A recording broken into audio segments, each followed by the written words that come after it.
मिलावटखोरों की नजर है।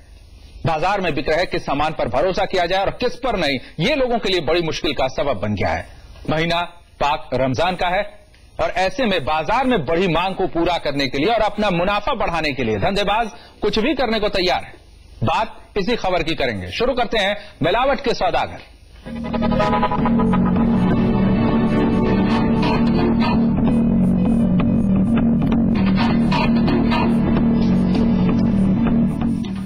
मिलावटखोरों पर कानून का शिकंजा कभी कभार ही कसता है और जब भी कोई ऐसी खबर सामने आती है लोगों की आंखें फटी रह जाती हैं। मुरादाबाद के संभल में प्रशासन ने सरसों के तेल की एक मिल पर जब छापा मारा तो यहां मिलावट के 6000 लीटर तेल की बरामदगी हुई है। इस मिलावट का मामला सामने आया है। यहां के एक कॉलेज के food science and quality control विभाग में हुई 300 सैंपल्स की जांच में आधे से ज्यादा में मिलावट पाई गई है। दूध में सोडियम बाइकार्बोनेट और यूरिया जैसे खतरनाक रसायनों के प्रयोग की बातें सामने आई हैं।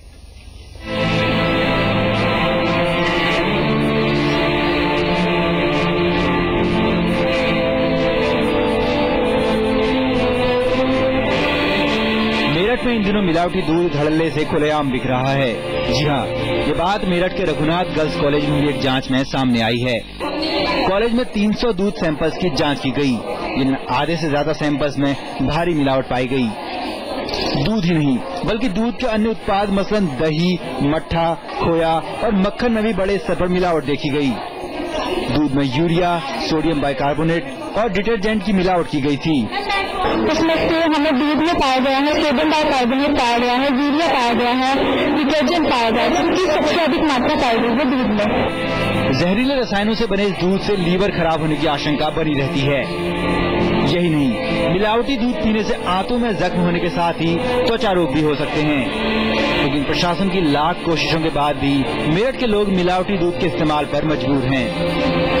जो अभी तक कैलकुलेशंस आई हैं दूध और दूध से बने हुए इसका लीवर इसको सबसे ज्यादा डैमेज कर रहा है, क्योंकि इसके अंदर डिटर्जेंट है, बाइकार्बोनेट है दूध के अंदर, और अब तो और भी चीजें नई नई चीजों की इजाद कर रहे हैं मिलावट करने वाले। फायदे का सौदा के चक्कर में दूसरों के स्वास्थ्य के साथ जिस तरह से खिलवाड़ कर रहे हैं वो अच्छी बात नहीं है। गर्मी के सीजन में शुरू हुई दूध की किल्लत में दूध के काले कारोबारियों की चांदी कटती है। लेकिन अब जब एक कॉलेज ने दूध में हो रही मिलावट का पर्दाफाश किया है तो ये देखना बाकी होगा कि मेरठ प्रशासन कितनी जल्दी इस काले कारोबार पर रोक लगा पाता है। विजय यादव, मेरठ, जी न्यूज, उत्तर प्रदेश। और इस पर चर्चा के लिए हम आपको लिए चलेंगे मेरठ से, जहां हमारे साथ जुड़ गए हैं दीपक शर्मा, डिस्ट्रिक्ट कोऑर्डिनेटर हैं साइंस सोसाइटी के। दीपक जी, आपका बहुत बहुत स्वागत है जी न्यूज उत्तर प्रदेश उत्तराखंड में। जिस तरह से हमने देखा कि मेरठ में दूध के कारोबार में मिलावट का खेल चल रहा है, 300 सैंपल यहां एक कॉलेज में भेजा गया था, इसमें से आधे से ज्यादा में मिलावट पाई गई है। कितना नुकसान पहुंच सकता है लोगों को इससे? बहुत ज्यादा नुकसान पहुंच सकता है। स्वास्थ्य को लेकर सीधा सीधा एक तरीके से देखा जाए तो जहां लीवर ही नहीं कैंसर तक की बीमारियां भी हो रही हैं इससे। जी दीपक जी, अगर तत्काल की बात करें, लंबे समय तक इसके प्रयोग से इस तरह की बीमारियां हो सकती हैं, आप बता रहे हैं तत्काल इससे किस तरह से लोग परेशान हो सकते हैं? जितना मिलावट किया जा रहा है, जो जो चीजें मिलाई जा रही हैं, बताया जा रहा है सोडियम बाइकार्बोनेट और यूरिया जैसे खतरनाक रसायनों का प्रयोग किया जा रहा है, इन रसायनों से तत्काल क्या प्रभाव पड़ सकते हैं लोगों पर? देखिए, ये जो सोडियम बाइकार्बोनेट है ये हमारे प्रिजर्व दूध को ज्यादा लंबे समय तक खराब ना हो इसके लिए प्रिजर्व करने के लिए इस्तेमाल किया जाता है जी। और ये हमारे जो लीवर है उसको सीधा सीधा काफी हद तक नुकसान पहुंचाता है एकदम से, और वो बहुत सारी दूसरी अन्य बीमारियों को जन्म देता है जी। तो नेचुरली है कि वो आम आदमी को पता नहीं चल पाता और वो दूसरी बीमारियां उसको घेरती रहती हैं। जी दीपक जी, 300 सैंपल्स बताया जा रहा है कि इकट्ठा किए गए थे तमाम जगहों से। किस तरह के सैंपल्स थे, कहां से ये दूध लाए गए थे सैंपल में? देखिए, मेरठ में जो घरेलू आमतौर से जो इस्तेमाल दूध हो रहा है, अलग अलग क्षेत्रों से हमने बांटा इसको, और एक आम तरीके से जो इस्तेमाल करते हैं घरों में हम दूध, उसी तरीके से वो सैंपल इकट्ठे किए गए थे। अगर हम सैंपल कह के उसे लेते तो शायद वो इतना ईजी नहीं होता हमारे लिए जी जी। तो जिस बहुत मुश्किल होता है हमारे लिए सैंपल के नाम पर इकट्ठा करना जी जी। जिस तरह से ये सैंपल इकट्ठा किए गए, लोगों को जानकारी नहीं दी गई और उनसे जो दूध लिया गया उसे इस तरह से जांचा गया, लैब में टेस्ट किया गया और उसमें मिलावट पाई गई है। क्या जिन लोगों से ये सैंपल इकट्ठा किए गए अब उन तक आप पहुंच रहे हैं? जी, बिल्कुल उनसे दूध लेते हैं हम लोग। वो रोजमर्रा के वो लोग हैं जो विद्यार्थी हमने टीम एक तैयार की जी, बहुत लंबी संख्या में थे, और इवन यहाँ तक कि जो टीचर्स हैं, एक आम आदमी है वो भी अपने घर का दूध लेकर आया कि साहब उसको भी जांच दीजिए हमारे लिए। तो स्टूडेंट लाए जो हॉस्टल में रहते हैं जी, वो अपने दूध के लिए उनको लेकर आए।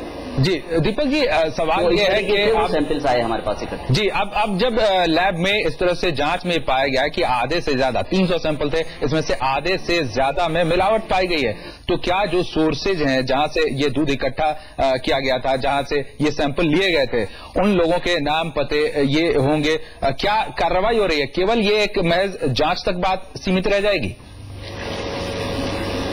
देखिए, जिला विज्ञान क्लब जो है जिसका मैं कोऑर्डिनेटर हूं, हमारा काम है लोगों को अवेयर करना कि आप दूध में क्या इस्तेमाल कर रहे हैं जी। सारी जगहों पर ऐसा नहीं है, जहां पे पुलिस का या वीआईपी क्षेत्र है वहां पे मिलावट नहीं है जी, वहां के दूध में मिलावट नहीं है, वहां की मिठाई में मिलावट नहीं मिली है जी। जहां पर गरीब और आम जनता है, जहां पर सीधा दुकानदार पर अटैक नहीं हो सकता, उस जगहों पर मिलावट ज्यादा है। कुछ जगहों पर ठीक है, मिलावट की मात्रा बहुत कम है, लेकिन कुछ जगह तो 100% मिलावट है जी। फिर आप लोगों को किस तरह से जागरूक कर रहे हैं? कानूनी दृष्टिकोण से हम इसमें कोई हम अवेयर कर रहे हैं लोगों को, हम इसमें कानूनी दखलंदाजी नहीं करेंगे, ना कानूनी इसमें हिस्सा बनने की कोशिश करेंगे। जी, आप बने रहे दीपक जी हमारे साथ, आगे भी हम आपसे चर्चा करेंगे किस तरह से अवेयर कर रहे हैं लोगों को, दूध में जो मिलावट है इससे किस तरह से बचा जाए। आप बने रहे हमारे साथ और देखते रहिए सौदागर, मिलावट के सौदागर।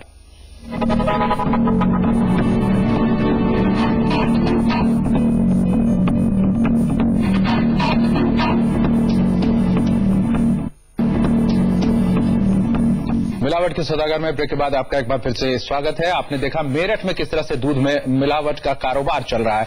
बुलंदशहर भी अलग नहीं है, हमने आपको दिखाया था यहां किस तरह दूध के नाम पर जहर बेचने का खुला खेल चल रहा है। अब भी ये रुका नहीं है, नकली दूध का धंधा करने वालों पर कोई कार्रवाई नहीं हो रही और ये धड़ल्ले से चल रहा है। डिस्ट्रिक्ट कोऑर्डिनेटर हैं साइंस सोसाइटी के दीपक जी, अभी देखा आपने कि किस तरह से डिटर्जेंट का इस्तेमाल तो किया जाता है। अभी टॉयलेट को साफ करने के लिए जो हम इस्तेमाल करते हैं वो वॉशिंग मशीन का इस्तेमाल किया जा रहा है, जो कपड़ों की सफाई के लिए है या फिर कहें कि टॉयलेट की सफाई के लिए है। उन चीजों से पेट की सफाई की जा रही है गलत तरीके से।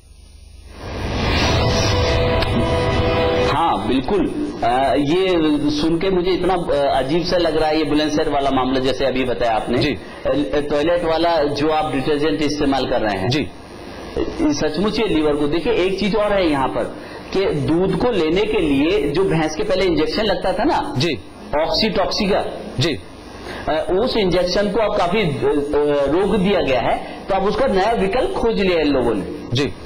अब एक मार्केट में टैबलेट आने लगी है, उस टैबलेट का उपयोग कर रहे हैं जी। दीपक जी, संक्षेप में अब आपसे जानना चाहेंगे कि लोगों को जो आप अवेयर कर रहे हैं वो किस तरह से वो इस मिलावट से बचें, अपना स्वास्थ्य कैसे ठीक रख पाएं।